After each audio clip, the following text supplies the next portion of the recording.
Welcome to Story Lab. This week, we're talking about courage, while we take a look at the story of a kid who landed a giant job.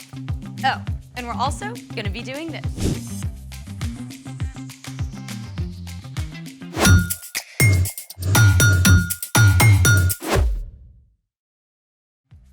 Hey, I'm Skylar. And I'm Sebastian. We're talking about courage, which is being brave enough to do what you should do, even when you're afraid. Yeah, like when you're trying something brand new. I got something new. A belt. Nope, it's a slingshot. No, that's not a slingshot. Of course it is. I used to make slingshots with sticks and rubber bands. This kind of slingshot is sometimes called a shepherd's sling. Oh, you're talking about David and Goliath. Spoiler alert! Today's Bible story is about David and Goliath. I've always wondered how David could knock out a giant with one stone.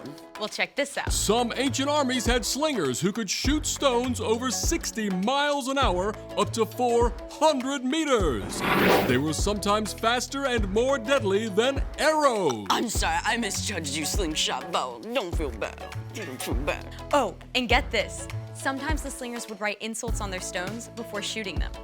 Archaeologists have dug up stones that read, "Take this, victory, catch." Oh, and wait for it, ouch. Oh, for reals? I did not make that up. So how does this thing work? This is the cradle, and these are the retention cords. The sling acts as an extension of your arm. And when you place a stone in and spin it, the sling multiplies the force of your throw. We gotta try this out. Let's do it! Okay, you see that target? Yeah. Can you see through the guard? I can see. Okay, one of us is gonna hit that target. None of us are leaving here until one of us hits that target. We're gonna be here for a while. I'm gonna hit it. She's not gonna hit it. Okay, don't try this at home. We're in a professional story lab. True. Okay, first, you're gonna take your index finger and you're gonna put it through the loop. Okay, I got it. Got it? Okay. Then you're gonna grab onto this retention cord. Okay. Make sure you hold on tight. Then you're gonna place your stone in, and then you're gonna swing with a bunch of momentum from an underhand arc. All right. Once enough momentum is built, you're gonna release the retention cord. All right. Okay, ready? Yeah. Hey, that was pretty close.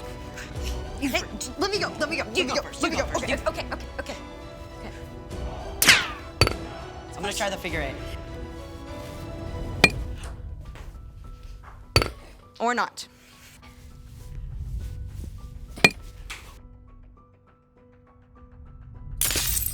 Way harder than it looks. I mean, David had all day, every day to practice in the fields. Which reminds me, it's time for... The story before the story. Today, we're in the 9th book of the Old Testament, 1 Samuel. God promised to bless the whole world through Abraham's family, the Israelites. God delivered them from slavery and led them through the desert to freedom in the land of Canaan. But the Israelites were like a yo-yo. They'd run to God and turn away from God. Run to God, turn away from God. Instead of trusting God to lead them, they begged for a king like the nations around them. And God gave them a king, Saul. But Saul turned his back on what God wanted too. Which is where our story starts. Take it away. Hey, Erica. Hey, everyone! At this time, one of the ways God spoke to the people was through a priest. The high priest Samuel had loved and listened to God since he was a young boy, and he was deeply saddened when he saw that King Saul was ignoring God. But God spoke to Samuel. I am sending you to Jesse in Bethlehem. I have chosen one of his sons to be king. So Samuel was in a tricky position. Saul could have Samuel killed for anointing a new king, but Samuel chose to be brave and do exactly as God had told him. Samuel traveled to Bethlehem, where Jesse lived with his sons. The first son, Eliab, was tall and handsome and definitely looked like king material. And Samuel thought to himself, Oh, this has to be the one the Lord wants me to anoint for him. but God had something super important to say to Samuel. Do not consider how handsome or tall he is. I have not chosen him. People look at the outside of a person, but the Lord looks at what's in his heart. Jesse had 6 other sons stand right in front of Samuel, but even though they looked pretty kingly, God made it clear to Samuel. Well, God hasn't chosen them either. Are these the only sons you have? Well, my youngest son is taking care of the sheep. Well, okay, I'll send for him. So, of course, Jesse sent for his youngest son, David. And when David showed up, well, he looked and smelled like he'd been hanging out with, well, a bunch of sheep. But God was looking at David's heart instead of his haircut. He told Samuel, Get up and anoint him. This is the one. So Samuel poured oil on David's head, a special sign that God had chosen him to be the next king of Israel. Okay, now, just to be clear, David was not king yet. In fact, Saul didn't even know there was a new king waiting in the wings. He was busy leading the nation, and later trying to fight off a Philistine invasion. And the Philistines had a secret weapon, a warrior more than 9 feet tall, named Goliath. Choose one of your men. Have him come face me to decide this war. I dare you. Obviously, the Israelites were terrified! For 40 days in a row, they cowered behind the battle line as Goliath repeated his dare. Now, David's brothers were part of Saul's army. And after all this time, their dad wanted to make sure they were okay. So, Jesse told David to leave the sheep behind and take some food to his brothers. David arrived just in time to hear Goliath's challenge. Come and fight me. I dare you. Right away, David turned the men around him. He's bringing shame on Israel and trash-talking God. Someone has to fight him. Word got back to King Saul that this kid was asking about Goliath. So Saul sent for David. Don't let anyone lose hope because of this Philistine. I'll go out and fight him. You're too young. When I'm taking care of my father's sheep, sometimes a wild animal attacks. I go after it to save the sheep. I've killed a lion and a bear. God saved me from them, and he'll save me from this Philistine. Go. May the Lord be with you. At first, Saul wanted David to wear his own armor. But it was super heavy, and David wasn't used to it. So David shrugged it off and went and found 5 smooth stones from the stream instead. Come and fight me! This time, when Goliath made his challenge, David stepped forward. The warrior mocked him. Come over here. I'll feed you to the wild animals.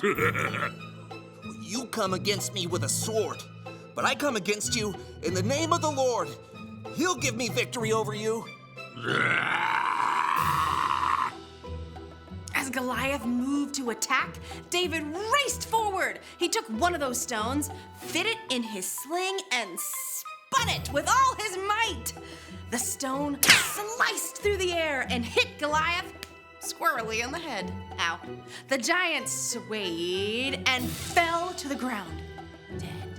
When the Philistines saw their hero was dead, they panicked and ran. The Israelites chased them until their whole army scattered.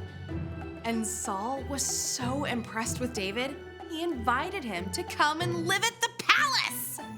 The end. That story gives me the chills, no matter how many times I hear it. I mean, how did David have the guts to do that?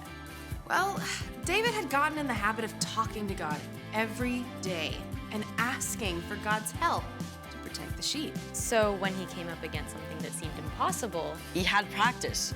He was ready. so what's our part in this story? Now, I don't think any of us will meet a 9-foot-tall giant soon, but you probably are going to face something that feels big and impossible. Maybe someone you know is sick. You're super nervous about visiting them, but you can encourage them and show them God's love, even when things feel dark. Or maybe your giant is PE. I have a friend who hates running. She was gonna pretend to be sick on the day she had to run a mile in PE. What happened? Well, we talked to God about it together, and she got out there and ran. Wow. Yep. You don't have to do the impossible alone. Jesus went up against the biggest, scariest thing of all, death, and he defeated it. God raised Jesus from the dead, and when we believe in Jesus, we get to face our fears with the very same power that raised Jesus back to life. All right, you guys, I'll see you next time. Bye, Erica. So here's the thing. You can do what you should, even when things seem impossible. Like actually trying to hit the target with this thing. We looked a little weird. Yes, we did. Want to try again? Absolutely. Thanks for joining us in the Story Lab. See you next time.